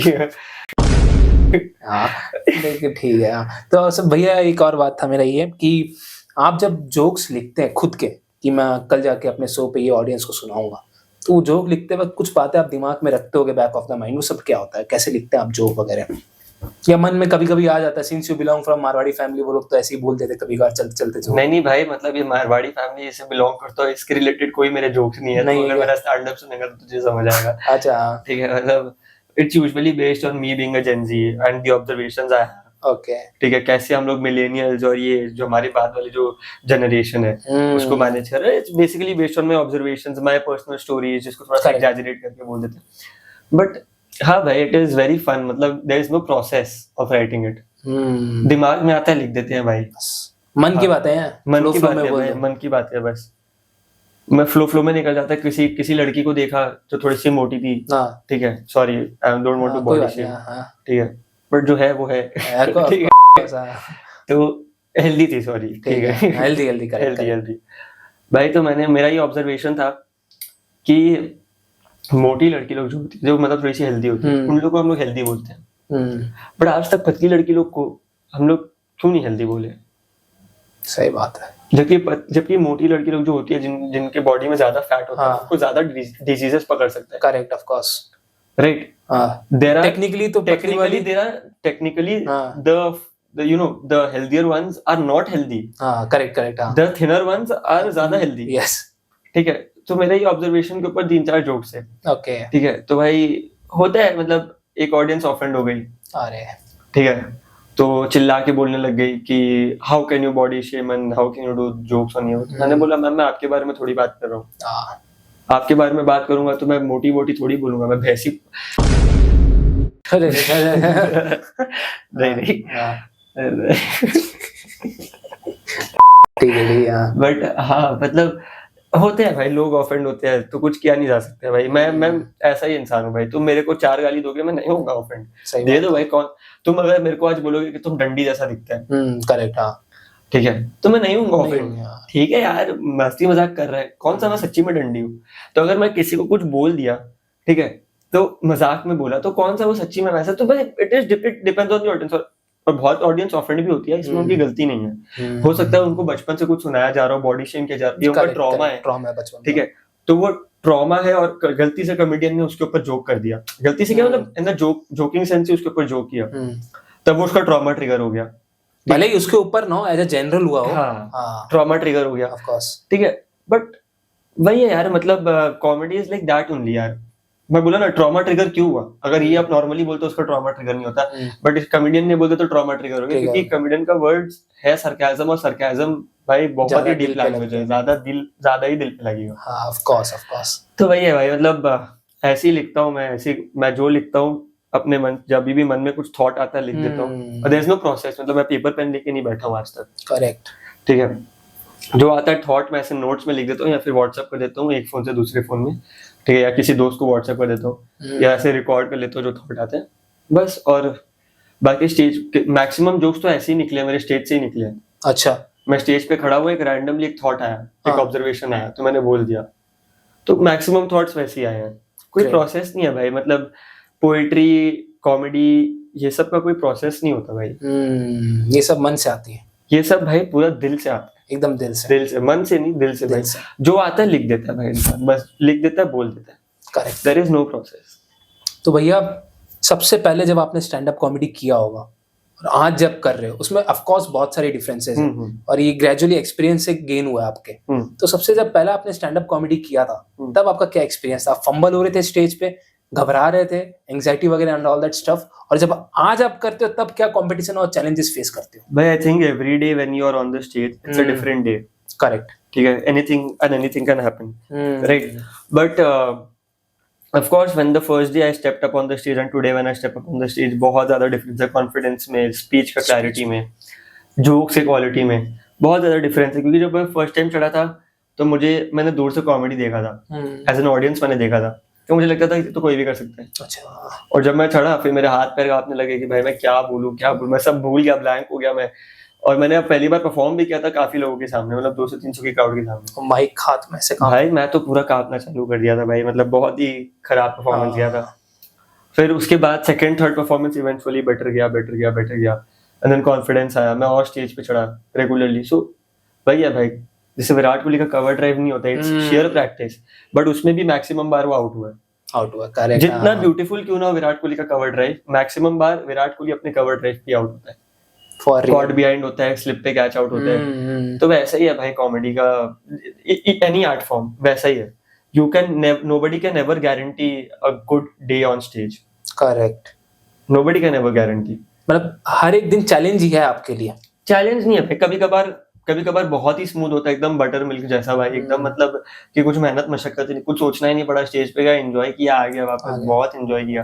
कभी कभार ऐसा होता है कि यार किसी से झगड़ा हो गया, एकदम मन नहीं कर रहा परफॉर्म करने का, मेरे को थोड़ा सा अपना स्पेस चाहिए, उसमें जाके, क्योंकि पैसा तो ले लिया अब करना पड़ेगा, ऑफ कोर्स, तो उसमें जाके करना पड़ता है। तो वही है भाई, यही एक आर्टिस्ट की लाइफ होती है। करेक्ट। अपना सारा इमोशंस असाइड रख के लोगों को हंसाना, यही तो कॉमेडियन का लाइफ है भाई। और एंजॉय, देखो मैक्सिमम टाइम्स एंजॉयमेंट ही होती है, तो ठीक है, कोई दिक्कत नहीं है, कोई दिक्कत। धीरे धीरे आप और सीख जाएंगे आप। हाँ, ये तो कांस्टेंट प्रोसेस है। तो भैया जब आपने अपने फैमिली को बताया था कि मम्मी पापा मेरे को स्टैंड अप कॉमेडी बनना है, तो उनका क्या रिएक्शन था? भाई मैंने तो कभी बताया नहीं मुझे स्टैंड अप कॉमेडियन बनना है, मैंने तो आज तक कभी बोला ही नहीं मुझे मुझे स्टैंड अप कॉमेडियन बनना है। मैं बस करते जा रहा हूँ, बस करते जा रहा हूँ। मैंने बोला ना कि मतलब एक्सपेक्टेशंस मत रखो भाई। करेक्ट। एक्सपेक्टेशंस, तुम आर्ट से एक्सपेक्टेशंस मत रखो, आर्ट तुमसे एक्सपेक्टेशंस रखेगा। तुम आर्ट से एक्सपेक्टेशंस रखोगे कि भाई आज तो मैंने तो 2 घंटा का स्टैंड अप कॉमेडी का बिट रेडी कर दिया, अब ऐसे रिकॉर्ड करके डालूंगा, वायरल हो जाऊंगा, ये वो है भाई। तो तुम एक्सपेक्टेशंस रख लो, मेरा कोई एक्सपेक्टेशन नहीं है भाई, नहीं है। मैं एकदम नॉर्मली अपना कॉमेडी करूंगा, अपने रिकॉर्ड करके जोक डालूंगा, वायरल हो गया तो ठीक, नहीं हुआ तो ठीक, कोई बात नहीं, बस काम करना है। हाँ भाई, मेरे वीडियो में 100 लाइक्स आए, 100 लोग हंसे ना, बस कोई बात नहीं भाई, ठीक है यार। ये सब भाई, कोई आर्टिस्ट, मतलब कोई जेन्युइन आर्टिस्ट, ठीक है, ये सब लाइक्स कमेंट्स सब भाई, ये सब के बारे में जमाना गया भाई, जब हम लोग उसके बारे में केयर करते थे। अभी quality of material, if it's good it will go viral, of course. जैसे मैंने बोला, आर्ट तुमसे एक्सपेक्टेशंस लेगा, तुम आर्ट से एक्सपेक्टेशंस मत लो। तुम्हारा आर्ट अच्छा है तो आर्ट तुमसे एक्सपेक्ट करेगा कि और अच्छा करो, आर्ट ही तुमको सब कुछ देगा, ठीक है, बट तुम आर्ट से कुछ मांग नहीं सकते, तुम मांग ही नहीं सकते कुछ आर्ट से, वो तुम्हारा हक ही नहीं बनता है भाई। तो वही है, मैं बिना कोई एक्सपेक्टेशंस के बस करते रहूंगा। कभी अगर जेन्युइनली बहुत अच्छा ऐसे अच्छे पड़ाव पे पहुंच गया, बहुत अच्छा वायरल हो गया, टिकट बिक रही है मेरी, लोग मुझे प्यार कर रहे हैं, तो ठीक है, पापा मम्मी को भी बता दूंगा कि लोग प्यार कर रहे हैं, और नहीं हुआ तो कोई बात नहीं, करते रहेंगे, ऐसा बात नहीं है वायरल नहीं हुए तो नहीं करेंगे। ये मैं खुद एंजॉयमेंट के लिए करता हूँ भाई। At last peace of mind आपके पास है तो हाँ, बस मैं खुद के पीस ऑफ माइंड, खुद के एंजॉयमेंट के लिए करता हूँ। Correct. Obviously I care about the people watching me, right, but कोई बात नहीं है, अगर 10 लोगों को भी मैं पसंद आ गया 40 लोग के रूम में, तो I will focus on that 10 people, not on that 40 people। Great. तो भैया जो करंट स्टैंड अप कॉमेडियन बनने का सपना देख रहे हैं, उनको क्या एडवाइस देना चाहोगे कि वो क्या चीज सुधारें जो आपने गलतियां की थी अपने यंग एज में? भाई सबसे पहले तो किसी की मत सुनना, मेरी भी मत हाँ। सुनना भाई, ठीक है। हाँ, मतलब किसी की भी एडवाइसेस मत लेना, किसी की भी नहीं। Stand up comedy is a field, is an art form जहां आप खुद को एकदम रॉएस्ट फॉर्म में एक्सप्रेस करते हो, एकदम रॉ बन के एक्सप्रेस करते हो, फॉर रियल। ठीक है। और वो भी फनी बनना है आपको, ठीक है। फनी आप हो, आपको पता है, बट आप खुद को एकदम रॉ बन के जो स्टोरीज बताते हो, जो जोक्स बताते हो, बहुत रॉ होते हैं, ठीक है। कोई अगर कोई कॉमिक बोले कि ये अच्छा है, ये खराब है, अरे ये फनी नहीं है, ये नहीं, अरे भाई आपको जो मन कर रहा है आप करो, जो मन कर रहा है करो। वहां पे पुनीत सुपरस्टार नाला साफ करते करते नाले में नहाते नहाते वायरल हो गया। वायरल अब तो खाने भी लगा नाले का, वायरल हो गया, वायरल हो गया। तो भाई आजकल तो कुछ भी चीज वायरल हो रहा है, कुछ भी, ठीक है। मैं ये नहीं बता रहा कि आपका मतलब आपका कंटेंट नाला जैसा है, करेक्ट। हाँ, ठीक है, बट आप डालो यार, मतलब Correct. आराम से करो, जो करना है। किसी की एडवाइसेस मत लो, किसी की नहीं। स्टैंड अप कॉमेडी में आई थिंक हर आर्ट फॉर्म ही एक ऐसा फील्ड होता है, ठीक है, जहाँ लोग बहुत इनसिक्योर होते हैं एक दूसरे से। Artist are very insecure by nature, ठीक है। बहुत कम सिक्योर आर्टिस्ट को मैंने देखा है। तो भाई आर्टिस्ट वगैरह से एकदम ज्ञान मत लो, खुद का बस करते रहो, ठीक है। क्योंकि बाकी लोग बस आएंगे अपना इनसिक्योरिटी प्रोजेक्ट करके चले जाएंगे कि भाई तू तो ये कर रहा है, भाई तू तो ये कर रहा है, ये सही नहीं, ये गलत है, ये है, वो है। करते रहो भाई, कल को तुम वायरल हो जाओगे तो वही लोग तुम्हारे पीछे आएंगे, क्या किए भाई, आप क्या कर दिए भाई, क्या कर दिए, ओपनिंग एक्ट दोगे क्या भाई, ओपनिंग एक्ट दोगे क्या, ठीक है। तो करते रहो भाई, यही एडवाइस है कॉमेडियंस को। लिखते रहो, एंजॉय करते रहो। जब तक आप खुद एंजॉय नहीं करोगे, ऑडियंस एंजॉय नहीं करेगी। ये सही बात है। तो आपको खुद एंजॉय करना, और वो खुद एंजॉय आप तभी कर पाओगे जब आप किसी और की बात ना सुनो। तो वही है बस। Performing in front of the people who are studying for masters, और मैं हूँ खुद बैचलर्स का सेकंड ईयर में, मैं हूँ खुद सेकंड ईयर में, और मैं उनके लिए आज गेस्ट परफॉर्मर हूँ। ये since you are a stand up comedian, आपने माइक ड्रॉप कम्युनिटी भी फाइंड की है, तो ये जो कम्युनिटी है आपने इसको किस रीजन के लिए फाइंड की थी और क्या मोटिवेशन था इसके पीछे का, और एट करंट आपको ये कैसे मदद कर रही है ग्रो करने में और आपके आर्टिस्ट को ग्रो करने में? हाँ, so Mic Drop is basically a community for all the artists of Calcutta and beyond, because we are planning for Pan India as well. So it's basically a community where we organize open mics, stand-up comedy shows, poetry shows, and a lot of other events. Mostly क्या मतलब सारे ही based है on the talents that you can show on the mic. Okay, ठीक है। जैसे poetry कर सकते हो आप, स्टैंड अप कर सकते हो, मिमिक्री कर सकते हो, बीट बॉक्सिंग कर सकते हो। तो basically that is what mic drop community is all about, for all the talents that you can show on the mic. तो माइक ड्रॉप खोलने के पहले इसका इंस्पिरेशन है अगेन, ठीक है। मैं जो लाइफ में फर्स्ट कंपटीशन अपना जीता था लाइफ में पूरा, इट वाज 18 सितंबर 2022, यस। मेरे यूनिवर्सिटी में एक जफकला बोल के एक इवेंट होता था, इंट्रा यूनिवर्सिटी था, ठीक है। तो मेरे को ना बहुत ऐसे, और मेरे जस्ट 3rd या 4th डे था यूनिवर्सिटी ज्वाइन किए हुए, तो मुझे बहुत सीनियर्स ने पुश किया था पार्टिसिपेट कर। और मैं भाई 3rd, और मैं हाफ पैंट पहन के यूनिवर्सिटी में, ठीक है, हाथ ऑन माय 3rd और 4th day, I am a first year student, और मैं इस कंपटीशन में पार्टिसिपेट कर रहा हूँ, ठीक है। और मैं हाफ पैंट पहन के स्टेज पे चढ़ गया रोस्ट करने के लिए बेसिकली, अच्छा, ठीक है। अच्छा, हाँ, हाफ पैंट पहन के मैं एकदम रोस्ट कर रहा हूँ, उल्टे पुल्टे डबल मीनिंग जोक्स मार रहा हूँ, एकदम मस्त, एकदम चिल, मतलब कोई टेंशन ही नहीं है, डार्क जोक्स मार रहा हूँ, एकदम सब एकदम एंजॉय कर रहे हैं। और अचानक से पीछे से मैम आई, मेरे को ऐसे पकड़ के लेके गई, ठीक है। तो उसके बाद वो कंपटीशन से मेरे को डिस्क्वालीफाई कर दिया गया, ऑफ कोर्स, हाँ, क्योंकि I have crossed the lines. तो उसके बाद ही और एक कंपटीशन था same day, which was roasting competition. उसमें मैंने फुल पैंट पहना और मैं रोस्ट किया और मैं जीत गया, फर्स्ट आ गया। ग्रेट, ठीक है। तो वो कंपटीशन का नाम था माइक ड्रॉप। वो कंपटीशन का नाम था माइक ड्रॉप। अच्छा, हाँ। वो इवेंट का बेसिक, समझ गया, गॉट इट। वो इवेंट का नाम माइक ड्रॉप था। तो it was the first competition that I ever one, और उसका नाम था माइक ड्रॉप। तो दैट स्टक विथ मी, मेरे को बहुत ऐसे इमोशनली वो कनेक्ट हो गया मैं। तो that is how the name mic drop came. Okay. And the reason behind establishing this is that मैं स्टैंड अप कॉमेडी के फील्ड में बहुत यंग था उस समय, 18-19 साल का था, ठीक है, 19 साल का था। और आज भी काफी यंग ही हूँ कैलकाटा का कॉमेडी सीन में। और उस समय मेरे को, क्योंकि मैं यंग था, तो लोग मुझे बहुत अंडर एस्टिमेट करते थे, लोग मुझे कभी अपॉर्चुनिटीज नहीं देखते थे। जो सीनियर कॉमिक्स थे बहुत रोस्ट करते थे, बहुत बुली करते थे, कभी मतलब मुझे वो स्पेस दिया ही नहीं कि मैं खुद भी एक्सप्रेस कर पाऊँ अपनी कॉमेडी, ठीक है। और there is this one open mic platform as well, जिसने मेरे को जिसने क्या हुआ, मेरे को खुद फोन करके बुलाया कि तुम आओ परफॉर्म करने ये वो। और मैं जैसे ही गया, उसने मेरे को बोला कि तुम इधर नहीं आ सकती। अच्छा, literally slam the door on my face. पहले खुद ही बुलाया और फिर बोला कि तुम इधर नहीं आ सकती, ये बहुत बड़ा ओपन माइक का प्लेटफॉर्म है, ठीक है, हमारा अंदर इतना बड़ा पार्टी चल रहा है, पूरा हाउसफुल हो गया है, ठीक है, उन लोगों का कुछ एनिवर्सरी वगैरह का पार्टी था तो हाउसफुल हो गया, तो तुम इधर परफॉर्म नहीं कर सकते आज, तुम इधर नहीं आ सकते, निकल जाओ। और बहुत बहुत इंसल्टिंग वे में बोला। Okay. And the ironical part is they say that community says till date, आज भी उन लोग बोलते हैं कि उन लोग आर्टिस्ट के लिए कुछ सेफ स्पेस बना रहे हैं till date, ठीक है, बट ऐसा कुछ नहीं है। खैर मैं उनका नाम नहीं लेना चाहता, ठीक है।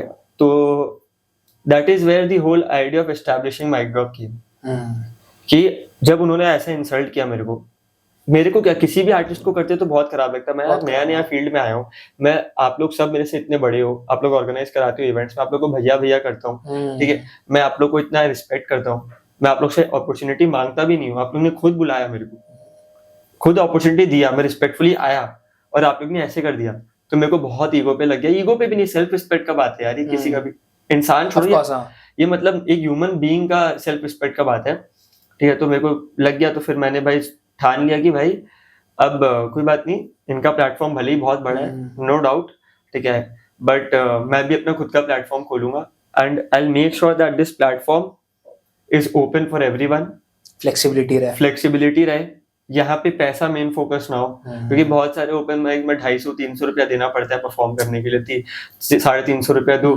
5 मिनट परफॉर्म करने के लिए 350 रुपया। ये मतलब आई थिंक ये पहला ऐसा शहर है, ये पहला ऐसा सीन है, ओपन माइक का सीन ऐसा है जहाँ पे आपको खुद पैसे दे के परफॉर्म करना पड़ता है, वरना आर्टिस्ट को तो पैसा मिलता है परफॉर्म करने का, बट कोई बात नहीं, रिकॉर्डिंग दे रहे हैं, उसके बदले वो पैसे ले रहे हैं, इट्स फाइन, ठीक है। But you know I always when I opened the community, my main focus was कि सबको अपॉर्चुनिटी मिले। करेक्ट। हम लोग ने भी पेड ओपन माइक्स कराए हैं जहाँ पे लोगों को पैसा दे के आना पड़े, ठीक है, बट बहुत लोगों ने मेरे को फोन करके बोला है कि नमन हम नहीं दे पाएंगे 250 रुपीज, 100 रुपीज, और मैंने माफ कर दिया। ओके, ठीक है, छोड़ो यार, हटाओ, कोई बात नहीं, 250 से मेरा घर नहीं चल रहा, मेरा घर नहीं रुक रहा, ठीक है, तुम यू नो करेक्ट, वो तुमको अगर इतना अफेक्ट हो रहा, कोई इशू नहीं, ठीक है। तो मैंने हमेशा in terms of taking the artist on board, giving them a stage and charging them money और नॉट चार्जिंग देम मनी, ठीक है, हर चीज में मैं हमेशा इसको फ्लेक्सिबल रखा हूँ, and that is the whole reason कि व्हाई, मतलब what is mic drop and why is mic drop still running, कि मतलब मेरे को हमेशा इसको फ्लेक्सिबल रखना है, मेरे को हमेशा, I don't want to make it the biggest open mic platform और ग्रैंडेस्ट ओपन माइक प्लेटफॉर्म, ये वो बिगेस्ट ग्रैंडेस्ट, ये सब क्वांटिटेटिव वर्ड्स मुझे यूज नहीं करना। I don't care about quantity, I care about quality. And artist, as an artist, I care about quality, not about quantity. I do not care if it is the biggest open mic or if it is the smallest open mic. I care about quality. I want it to be the best experience an artist has. I want them to feel as if they belong here. Correct. As if just because वो as में छोटे हैं या फिर experience में छोटे हैं, ठीक है, या फिर बहुत लोग होते हैं जो 40-45 ईयर्स में भी पोइट्री चालू करते हैं, उनको ऑकवर्ड लगता है आने में। मेरे को ये इतना कंफर्टेबल स्पेस बनाना है ना भाई, कि सब लोग आके खुद को एक्सप्रेस कर पाए। करेक्ट, अ प्लेटफॉर्म जहाँ पे आर्टिस्ट की कदर हो। हाँ भाई, कदर आर्टिस्ट की भी और ऑडियंस की भी और सबकी कदर हो भाई, कदर, और वो भी हमारा कदर करे। करेक्ट, हाँ, हम उनसे रिस्पेक्ट मांगते नहीं है, you can never ask for respect, you will always have to gain respect. Correct.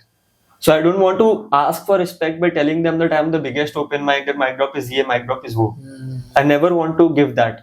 I always want them to say good things about mic drop.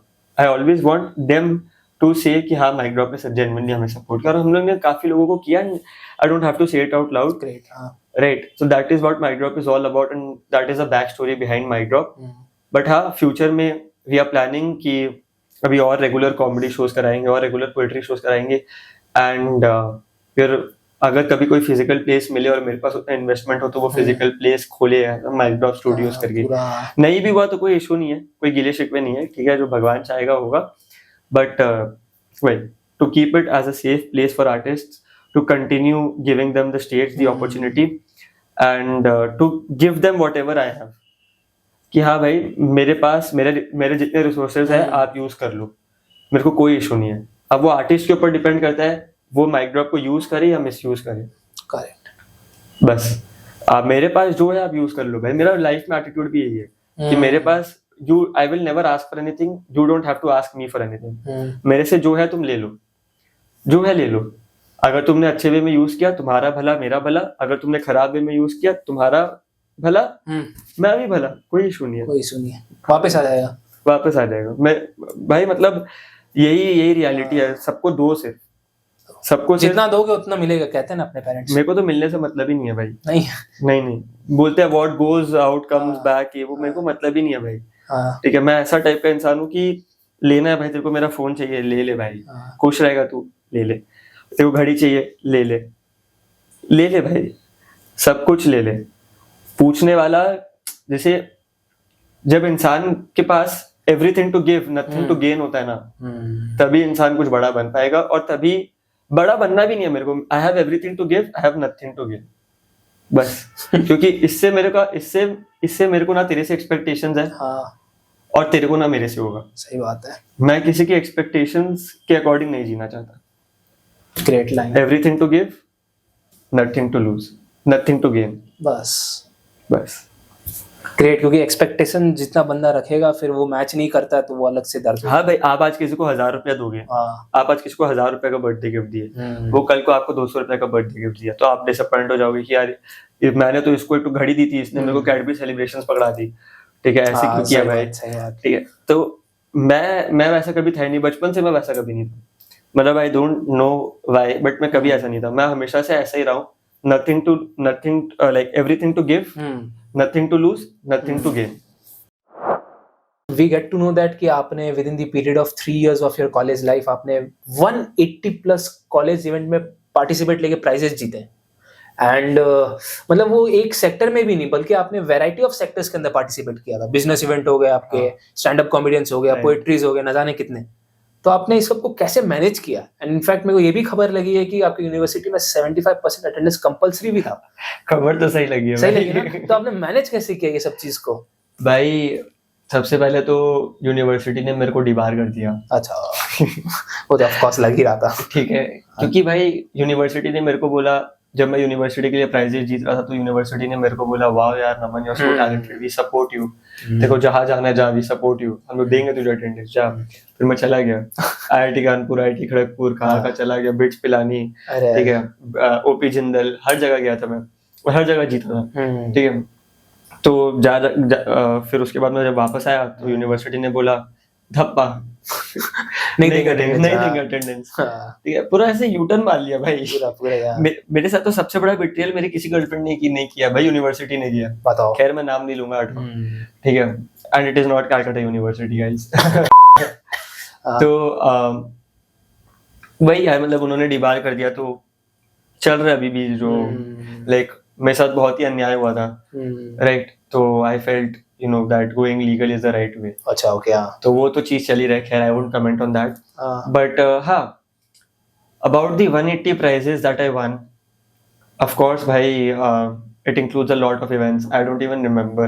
ठीक है, it includes business events, public speaking, extempore, debate, and then stand-up comedy, poetry, and even pageant events. Right, this is Mr. Umang, Mr. Manageriya आपका elite का fest है, तो mister Umang, mister Manageriya, and then mister Xavotsav. सब आपने जीता है. हाँ, mister Xavotsav is saint Xavier's college का फेस्ट. ठीक है, तो mister Xavotsav, mister Umang, mister Manageriya सब जीता. तो ये सब, और पोएट्री, स्टैंड अप सब में जीता है. तो जो 180 प्लस प्राइजेस है ना भाई, इसका बेसिकली एक ही मोटिवेशन था. एक तो यार स्कूल में ना मैं एकदम भी ये टैलेंटेड नहीं था. Okay, I will be honest, school में मैं उतना टैलेंटेड नहीं था. बट जब वो मैंने लूजर वाली बात बताई ना, कि भाई दुनिया जब मेरे को लूजर बोल रही थी ना, जब वो सुसाइड वाला केस हुआ था, सुसाइड वाला केस के बाद तो मेरे को ऐसा हो गया था कि भाई रॉन्ग प्रूफ करना है. तो स्टैंड अप वगैरह तो चालू किया. साथ ही साथ ना जब मैंने पहला प्राइज जीता था, वो जो माइक ड्रॉप वाला कंपटीशन था, मेरे हाथ में मैंने पहली बार ट्रॉफी लिया और मैं घर लेके गया और इतने सब लोग खुश हुए. ठीक है, मैं भी बहुत खुश हुआ कि मुझे सब चैंपियन जैसा फील करा रहे हैं, सबको कॉलेज में इतने कॉन्ग्रेचुलेशंस बोले, तो भाई मुझे बहुत अच्छा लगा, मुझे उस दिन एक्चुअली एकदम विनर जैसा फील हुआ, winner in life, not just the winner in that competition. बहुत बहुत टाइम बाद मुझे विनर इन लाइफ फील हुआ, और मुझे वो विनर इन लाइफ वाला किक वापस चाहिए था भाई, बस।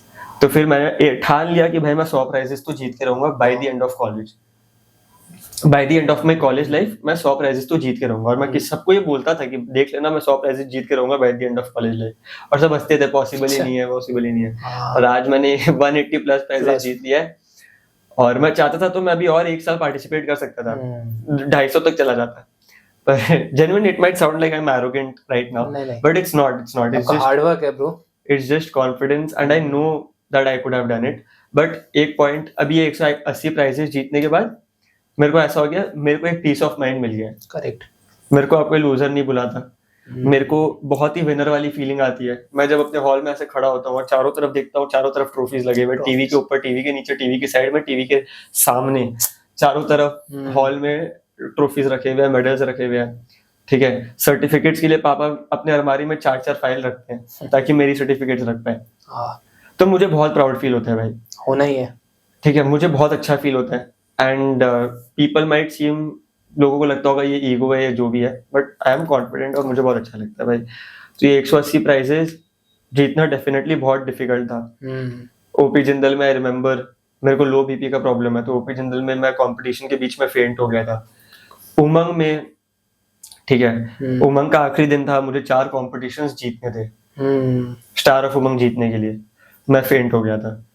मुझे बहुत पता नहीं क्या हुआ, मुझे बहुत ज्यादा मे बी गैस्ट्रिक इश्यूज की वजह से मेरे को चेस्ट पेन होने लगा है, जो भी, और मुझे बहुत चेस्ट पेन हुआ and I almost felt like I am dying that day, ठीक है। और मैं बेलव्यू, और वहां से उमंग वाले दिन वहां से मुझे सब लोग ने रश करके लेके गए मुझे बेलव्यू, और वहां पे मुझे सब लोग बोल रहे हैं कि छोड़ना कंपटीशन भाई, जीत जाएगा तो स्टार ऑफ उमंग, छोड़ना। भाई मैंने वो उस दिन हॉस्पिटल से मैं निकला, हाथ में सलाइन लगा हुआ है, मेरे पॉकेट में सलाइन का वो लिक्विड जा रहा है, ठीक है, और मैं उस हालत में, ठीक है, 4 कॉम्पिटिशन्स में पार्टिसिपेट किया था on the last day of Umang, जिसमें से 3 में मैं फर्स्ट आया था और 1 में थर्ड, चारों में I was placed. Salute man. तो दैट वाज लाइक मतलब वो पागलपन था, जुनून था भाई, वो जुनून था। और उस इंसिडेंट के बाद मतलब ये मार्च अप्रैल आते आते वो जुनून मेरे को दिख रहा था कि यार वो है नहीं, मेरे को आलस आता है जाने में कंपटीशन में, वो खत्म हो रहा है वो जुनून। तो I do not want to disrespect this field of competitions, inter college fests. I did not want to disrespect that field, so I stepped down कि ठीक है कोई बात नहीं। मेरे को बहुत लोगों ने बोला कि भाई तू और 10-15 प्राइज जीत जाएगा, तेरा 200 प्राइज हो जाएगा, अभी करंट टोटल है 187, तू और 13 प्राइज जीत जाएगा तो तेरा 200 हो जाएगा, 200 कर ले भाई, माइलस्टोन बन जाएगा, माइलस्टोन बनेगा। 100 का 200 करके निकल गया तो 3 साल में। बट मैं कोई माइलस्टोन को चेज नहीं कर रहा था, मैं 100 को चेज कर रहा था। अब 180 हो गया। अब वो लालच बोलो, हार्डवर्क बोलो, जो भी बोलो, 180 हो गया। वो मेरा लालच तो नहीं था, वो बेसिकली मेरा था डिटर्मिनेशन की हाँ भाई।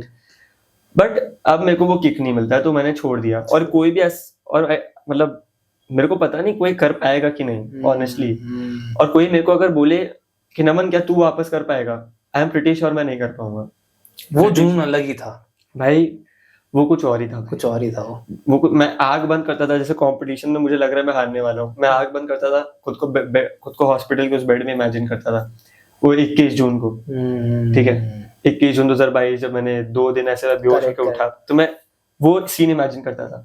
और फिर मैं इमेजिन करता था सब मुझे लूजर बोल रहे हैं भाई। उसके बाद तो मतलब क्या डिबेट भाई, मैं इंग्लिश में पूरा दुनिया बक दूंगा भाई, तुम बोलो तो क्या बोल रहे हैं, क्या डिबेट, क्या बिजनेस इवेंट्स, क्या स्टैंड अप भाई। मतलब वो जुनून ही कुछ और था, वो पागलपन था भाई, पूरा ऑरा फार्मिंग था। ऑरा फार्मिंग नहीं, मतलब इट वाज शेयर मैडनेस, है ना, शेयर मैडनेस। मतलब I don't even know who I was at that time. रोज उठो, कंपटीशन में जाओ, कंपटीशन नहीं है कोई बात नहीं, खुद को प्रिपेयर करो कंपटीशन के लिए। जो बंदा स्कूल में कभी पब्लिक स्पीकिंग नहीं किया, बताओ, वो कॉलेज में public speaking, stand up, poetry, business event, सब तो पब्लिक स्पीकिंग से रिलेटेड है, ठीक है। वो बंदा पब्लिक स्पीकिंग में 180 प्राइजेस जीत गया, 187 टू बी एक्यूरेट। तो मतलब this is just hard work, this is no talent, nothing. मतलब इसका मतलब जुनून रहेगा तो आप कुछ भी हदें पार कर सकते हैं। भाई मेरे को डर लगता है वो जुनून से। भाई तुम सुन रहे हो मैं क्या बोल रहा हूँ? हाँ। मैं हॉस्पिटल से उठ के 3 प्राइजेस जीत गया भाई। और जीतना हारना बड़ा बात नहीं है, मैं हॉस्पिटल से उठ के वापस कंपटीशन में क्यों गया भाई? हेल्थ मेरे को नहीं दिखता मेरा, वो मेरे लिए बड़ा बात है। मेरे को डर लगता है भाई मैं क्या था उस समय, मतलब आज से कुछ महीने पहले की बात है, 10 महीने पहले की बात है। उमंग का दिसंबर में होता है उमंग, तो ऐसा होता है। ओपी जिंदल में भी लो बीपी में मैं परफॉर्म करने गया, वहां पे ओपी जिंदल के अंदर ही, उनके कैंपस के अंदर ही सारे इन्फर्मरी हॉस्पिटल वगैरह है। तो हॉस्पिटल में एडमिट हो गया, अगला दिन मैं परफॉर्म करने गया ग्रेट। और वो भी जीत गया। जी वो तो ऑफ कोर्स नहीं था। तो मैं फ्लेक्स नहीं कर रहा भाई, मेरे को मतलब ऐसा फील होता है ना कि मेरे अंदर कोई सुपर पावर था भाई। हाँ। ठीक है, गॉड का कुछ था, या तो मेरे को गॉड भाई मतलब ऐसा हाथ रख के रखे थे मेरे सर के ऊपर बेटा तू कर बस, कि तू रुकना नहीं है, बस तू कर। मतलब एक अंदर से कुछ और ही था भाई, मतलब कुछ और, मैं एक्सप्लेन ही नहीं कर पाऊंगा क्या था। It was completely something else. और वो आज भी मैं कभी कभी ऐसे अपनी अभी दिवाली की साफ सफाई चल रही है, मैं ऐसे ट्रॉफीज वगैरह देखता हूँ, अभी मैं सोचता हूँ कि यार क्या था यार, क्या था, कैसे अचीव कर लिया मैंने ये, क्या कर लिया भाई मैं, मुझे यकीन ही नहीं होता। तो a different phase man, a different phase. मतलब I am so grateful that after the whole suicide thing I got these 187। आज मेरे को कोई भी लूजर बोले ना, मेरे पास 187 जवाब है उनके लिए। वाह। ठीक है, तो आई am so glad that I got the chance. मतलब अगर भगवान मुझे दूसरा चांस नहीं देता तो कैसे होता ये, कुछ नहीं होता। और आई थिंक मुझे भगवान ने दूसरा चांस दिया ही इसलिए था ताकि मैं ये सब चीज करूं, 187 प्राइजेस जीतूं, स्टैंड अप करूं, ये करूं वो करूं, और खुद को प्रूव करूं दुनिया को कि भाई मैं लूजर नहीं हूं। Great, that's it man, that's it. Such a great and motivational story. I hope कि जो लोग इसको सुनेंगे उनको कुछ तो लगेगा ही कि हमको भी कुछ करना है जिंदगी में। भाई करो। लोग बोलेंगे कॉलेज फेस्ट इतना बड़ा बात नहीं होता जितना मैं ऐसे अभी हाँ। इतना बढ़ा चढ़ा कर बोल रहा हूँ। हाँ। उनको लग रहा होगा कॉलेज फेस्ट उतना बड़ा बात नहीं होता। भाई होता है बड़ा बात, बहुत बड़ा होता है, बहुत बड़ा बात होता है। आप कंपटीशन में खड़े हो, बीच में इतने ऑडियंस है। भाई तुम कितना बड़ा बड़ा स्टेजेस का बात कर ले, मैंने सारे बड़े बड़े स्टेजेस पे परफॉर्म किया था, कोलकाता का, वेस्ट बंगाल के। मैं सेकेंड ईयर में, मैं फर्स्ट ईयर में ही 70-80 प्राइजेस जीत गया था फर्स्ट ईयर में, ठीक है। और पूरे कलकत्ता में, लाइक पूरे कैलकाटा में everybody got to know that Naman Chandak करके एक लड़का है जो 70-80 प्राइजेस जीत चुका है, जो कंपटीशन में जाता है वो जीत जाता है, ठीक है। और आई यूज्ड टू सी, मतलब I used to those people used to come and tell me, अरे आप नमन भैया, और आप तो जो कंपटीशन में जाते हो आप जीत जाते हो, अरे आप तुम नमन चांडक है तुम जीत जाते। तो भाई मेरे को यकीन ही नहीं हो रहा था मेरे साथ क्या हो रहा है, क्योंकि यही लोग मुझे 1-1.5 साल पहले बोलते थे तुम नमन चांडक है यार, तो लूजर है, और आज वो यही बात बोल रहे हैं, ठीक है। मैं सेकेंड ईयर में था और मैं कॉम्पिटिशंस वगैरह में भी पार्ट लेता था, ठीक है। 80-90 प्राइजेस जीत चुके थे भाई। मुझे गेस्ट के हिसाब से बुलाया गया आईआईटी में, आईआईटी खड़गपुर में मुझे एज अ गेस्ट बुलाया गया, क्योंकि उन्होंने मेरी स्टैंड अप की परफॉर्मेंस देखी थी जब मैं परफॉर्म करने गया था, ओके, जब मैं फर्स्ट ईयर में था। तो सेकंड ईयर में उन्होंने सीधा एज अ गेस्ट बुलाया, इनविटेशन दिया खुद से पैसे दिए, मैं गया गेस्ट बन के, ठीक है। आईआईटी में गेस्ट बन के गया, ठीक है। आईआईएम में गेस्ट बन के गया as a guest performer, IIM Calcutta, okay.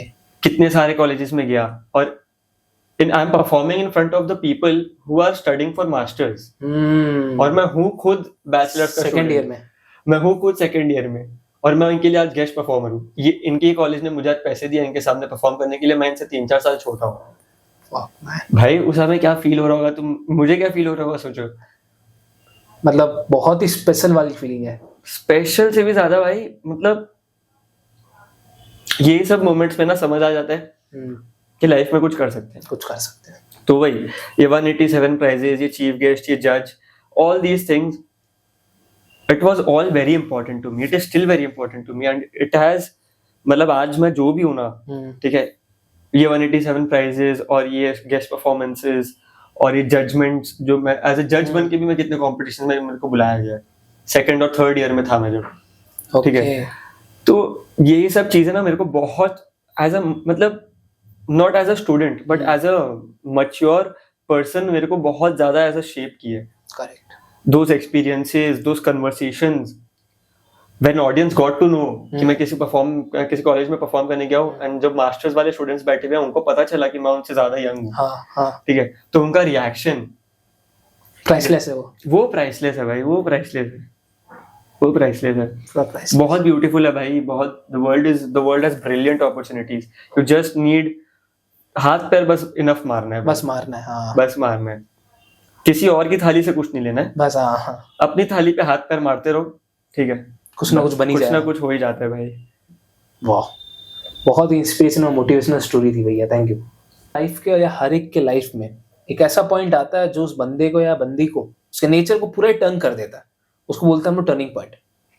आपके लाइफ में पक्का ऐसा कोई टर्निंग पॉइंट तो आया ही होगा, वो क्या था तो आप ऑडियंस के साथ शेयर मेरे लाइफ में तो बहुत ही टर्निंग पॉइंट है भाई। मेरा लाइफ तो मतलब ऐसे ऐसे मैगी जैसा चल रहा है भाई, ऐसे ऐसे, ठीक है। बट हाँ, I would really like to mention one college fest okay which has become a turning point for me. Like, it's Umang, organized by Bhawanipur Education Society. Right. I really respect मतलब the dean sir Bhawanipur के इधर है, जो वहाँ के principal है, dean sir, and all the teachers and all the students there. मतलब कुछ अलग ही बात है यार उनमें। जो उमंग के organizers है ना, ठीक है, उनमें कुछ अलग ही बात है। I would also like to mention Black Tiger events. उन लोग सब में कुछ अलग ही बात है भाई। मैं बताता हूँ मेरे लिए टर्निंग पॉइंट क्यों था। 2022, ठीक है, सुसाइड वगैरह का सीन हुआ था। ग्रेट। हाँ, मैं स्टैंड अप वगैरह जस्ट करना चालू किया था, मैं फेस्ट वगैरह में जस्ट आना ही चालू हुआ था कि मेरे सामने ये उमंग बोल के एक फेस्ट आया। It was the second fest of my life. इसके पहले तो THK जेंट्स का रिपल्स होता है, वो था। अब ये, और उसके पहले वो कॉलेज के अंदर ही जो इंट्रा कॉलेज था, जो मैं जीता था, माइक ड्रॉप जिसका नाम था, वो था। और ये था थर्ड फेस्ट, समझ लीजिए। हाँ, उमंग थर्ड फेस्ट था। अब भाई मेरे को पता नहीं था स्टार ऑफ उमंग होता ही है, कुछ नहीं पता था भाई। मैं तो बस चुपचाप गया वहां पे। 3 दिन का फेस्ट था, मैं तीनों दिन गया। तीनों दिन मेरा एक ही कंपटीशन था। मैं 2 कंपटीशन में फर्स्ट आया, एक कंपटीशन में थर्ड आया। ओके, या आई थिंक एक कंपटीशन में थर्ड आया, 2 कंपटीशन में थर्ड आया और एक कंपटीशन में फर्स्ट आया, ऐसा कुछ था। टोटल में मैंने 3 कंपटीशन जीता था बेसिकली, ठीक है। और मैं बहुत खुश था कि भाई मैं 3 कंपटीशन जीत गया। मैं ऐसे प्राइज डिस्ट्रीब्यूशन में बैठा हुआ हूँ, ठीक है।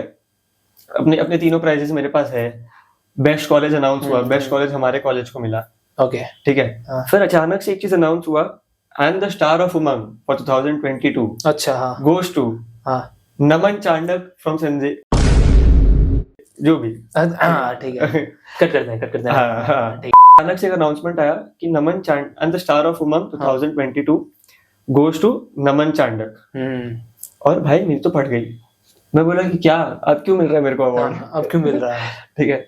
मैं गया स्टेज पे, मैं अवार्ड लिया। जब मैं नीचे आया, मेरे को रियलाइज ही नहीं हुआ मैंने कितना बड़ा अवार्ड जीत लिया था। ओके, हाँ, अचानक से रिपोर्टर्स मेरे आसपास आने लग गए, और मेरे लिए डेजा वू मोमेंट हो गया भाई। मेरे लिए एक फुल सर्कल वाला मोमेंट हो गया, क्योंकि वो रिपोर्टर जो पीछे भाग रही है इंटरव्यू लेने के लिए, वो पहले मैं था। वो पहले मैं हुआ करता था। मैं पहले TTIS का रिपोर्टर था ना, टेलीग्राफ का। करेक्ट, आपने बताया ना पहले। तो मैं वो हुआ करता था, और अचानक से अभी वो मेरा इंटरव्यू ले रही है भाई। वो मेरे से पूछ रही है, how do you feel after becoming the star of Umang. मेरा फोटो खींची। अगला दिन T2 में मेरा फोटो आया। बताओ, T2 में इतना बड़ा पिक्चर आया मेरा, नीचे लिखा हुआ Naman Chandak from this and this university won the star of Umang 2022 for winning this. भाई मेरे को तो यकीन ही नहीं हुआ। पेपर में नाम देखा मैं, ठीक है। मैं तो, और ये जो करेज अवार्ड मिला था ना, उसके पहले का बात है। करेज अवार्ड मुझे 2023 के ये लेटर हाफ में मिला था, ओके, और ये 2022 का दिसंबर का बात कर रहा हूँ। मैं फर्स्ट टाइम ऐसे पेपर में नाम आया भाई, और मैं तो एकदम ऐसे खुश हो गया भाई, जब पागल हो गया मैं। वो था मेरा एक टर्निंग पॉइंट। वो था जहां मुझे लगा this was the first point, ठीक है। 2000 स्टार ऑफ उमंग 2022 ये आपका फर्स्ट पॉइंट था, जहां मुझे लगा कि मैं कुछ कर सकता हूँ, जहां मुझे मेरे अंदर कॉन्फिडेंस आया। फिर मैंने 1 साल काफी कॉम्पिटिशन्स किया, क्योंकि मेरे को कॉन्फिडेंस आ चुका था। फिर मैंने काफी कॉम्पिटिशन में, जैसे मैंने बोला, मैं वो 1 साल में 70-80 प्राइजेस जीत गया था।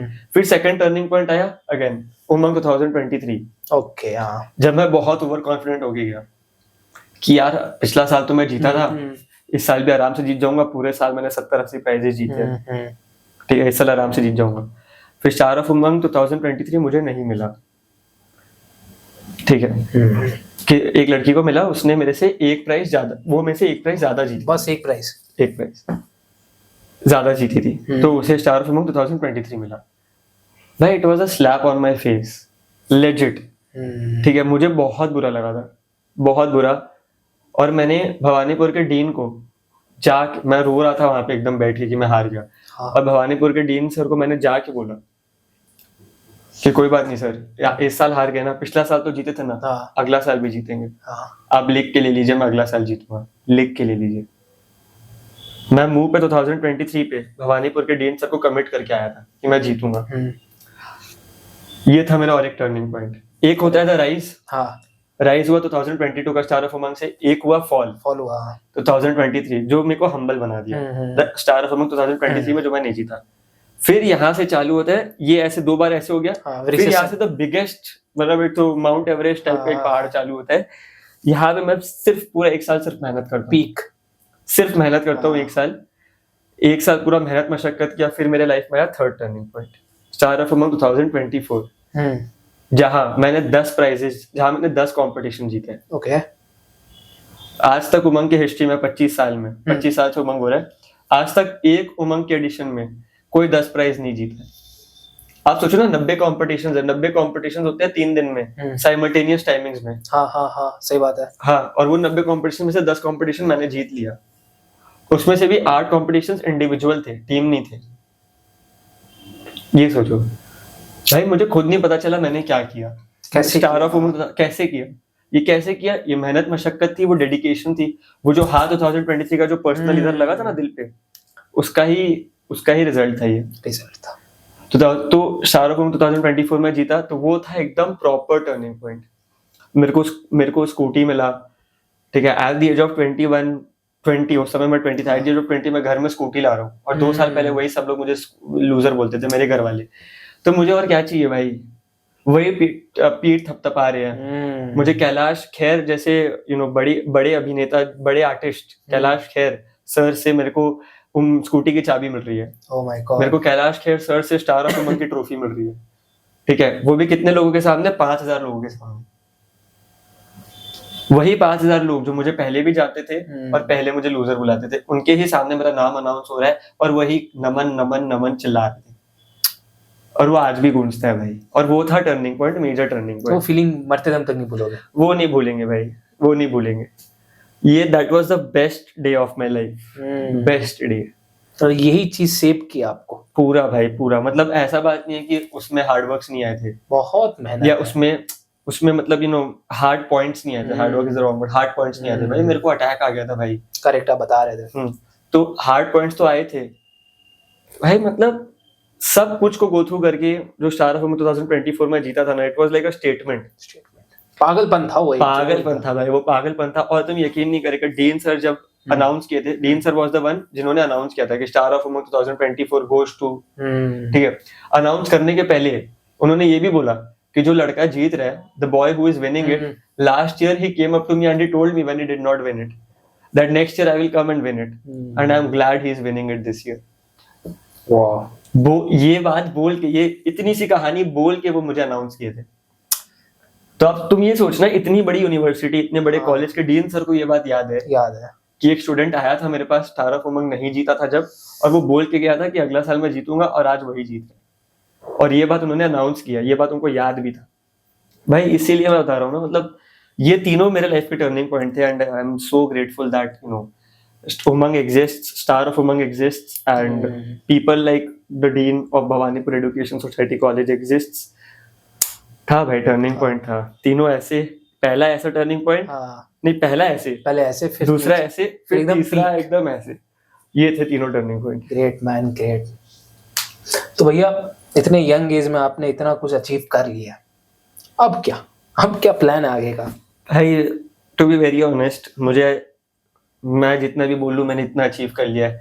आज मैं देख रहा हूँ वो गुकेश है जो मेरे से भी छोटा है, जो वर्ल्ड चेस चैंपियनशिप का वो वर्ल्ड चेस चैंपियन है। ऑफ कोर्स मैन, वो तो अलग ही। तो मतलब एक भाई मेरे से 2 साल बड़ा यशस्वी जायसवाल, जिसको मैं टीवी में देख रहा हूँ सेंचुरी मार रहा है, ठीक है। तो भाई मैं जेन्युइनली, मेरे को ऐसा नहीं लगता कि मैंने बहुत कुछ किया है 21 साल की उम्र में। हाँ, मैंने definitely I have done something, but I have not done so many things. No, I have not done everything. There are people who have achieved more than me, being younger to me. तो वही मतलब I'm just glad कि मैं अभी तक जो भी achieve किया, और मैं ज्यादा नहीं मानूंगा। ज्यादा मानूंगा तो भगवान देना बंद कर देंगे, ठीक है। तो बस ये आगे भी कोई प्लान नहीं है यार, मतलब आगे देखते हैं, स्टैंड अप करते रहेंगे, एंजॉय करना है यार लाइफ को, लाइफ एंजॉय करनी है बस भाई। एंड गोल यही है। पैसे वैसे आ जाएंगे भाई, ठीक है, मतलब पैसों टचवुड, मतलब वुड गए ये रहा, टचवुड मतलब पैसे को लेकर इतना कभी प्रॉब्लम हुआ नहीं है, नहीं। ठीक है। मैंने बस मेहनत मशक्कत की है, पैसे अपने आप आते गए हैं, तो पैसे आते रहेंगे, बस मेहनत कंटिन्यू रखना है बस। एंड में देखो भाई, मैं तो लाइफ में ये 2 लाइन को बहुत फॉलो करता हूँ, और I think you should also take it and too you should give it to the viewers as well.